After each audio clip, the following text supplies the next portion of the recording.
Lionel Messi আবারও ইতিহাস গড়লেন, ক্যারিয়ারে ৪৭তম শিরোপা জিতলেন ইন্টার মায়ামিকে MLS কাপের চ্যাম্পিয়ন বানিয়ে।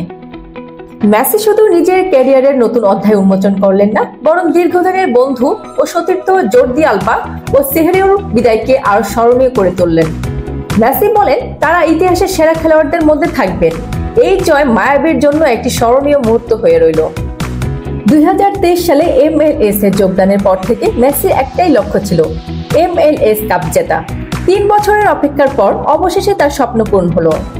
৩৮ বছর বয়সেও মৌসুমে ২৯ গোল ও ১৯ অ্যাসিস্ট এবং প্লে অফে ১৫ গোলে অবদান MLS ইতিহাসের নতুন রেকর্ড।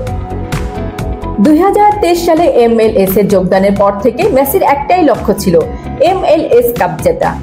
৩৮ বছর বয়সেও মৌসুমে ২৯ গোল ও ১৯ অ্যাসিস্ট এবং প্লে অফে ১৫ গোলে অবদান MLS ইতিহাসের নতুন রেকর্ড।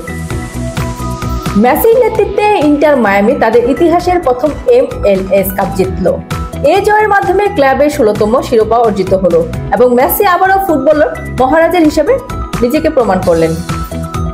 লিওনেল মেসি একসময়ের আর্জেন্টিনার জাদুকর, এখন MLS এর কিংবদন্তি। এই জয় শুধু ট্রফি নয়, এটি অসাধারণ এক ক্যারিয়ারের সেরা মুহূর্ত। আপনি কি মেসির জাদু দেখেছেন? কমেন্টে জানান।